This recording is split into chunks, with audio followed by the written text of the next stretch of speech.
Hello friends, সকাল সকাল দুই ভাই বোন বেরিয়েছি একটু বাজারে যাব। এই যে তোমাদের সঙ্গে শেয়ার করব জন্য ভিডিও করলাম।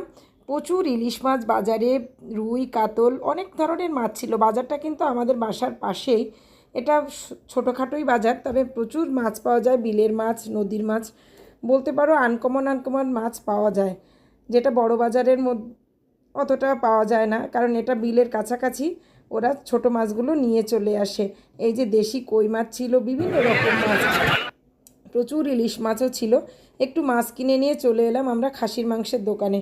ভাই বলছিল একটু চর্বি জাতীয় খাসির মাংস খাবে, কিন্তু দোকানে গিয়ে দেখলাম সবই ছোট খাসি, কোনো চর্বি নাই। তারপরও একটু খুঁজে নিয়ে আসা হলো মোটামুটি।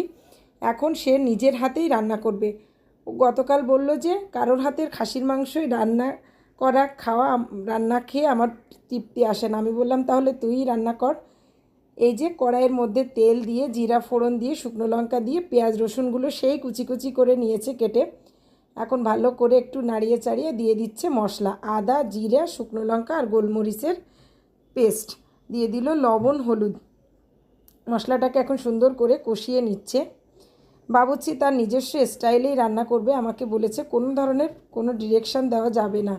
এরপর দিয়ে দিল একটু কষানোর জন্য জল, তারপর ঢেকে ঢেকে বেশ কিছু সময় ধরে কষিয়ে এই যে তেল ছেড়ে দিয়েছে মশলাটা থেকে। তারপর খাসির মাংসগুলো দিয়ে দিল। খাসির মাংসগুলো এত সুন্দর কালার দেখাচ্ছিল, আসলে টাটকা মাংস রান্না করা বা খাওয়া দুটোরই স্বাদই আলাদা। ভালো করে কষানোর এক পর্যায়ে মাংস মোটামুটি সিদ্ধ হয়ে গেলে এই যে আলুটা দিয়ে ঝোলের জন্য জল দিয়ে দিচ্ছে। ঝোল বেশি রাখবে না, সে কষা মাংস খেতেই ভালোবাসে। আর মাংসও 80%-এর বেশি সেদ্ধ হয়ে গেছে, তাই অল্প ঝোল দিয়ে এই যে ফুটিয়ে নিচ্ছে। চর্বি জাতীয় ছিল বলে বেশ কালারটাও সুন্দর হয়েছিল, তেল তেল হয়েছিল। এবার গরম মশলা দিয়ে দিল।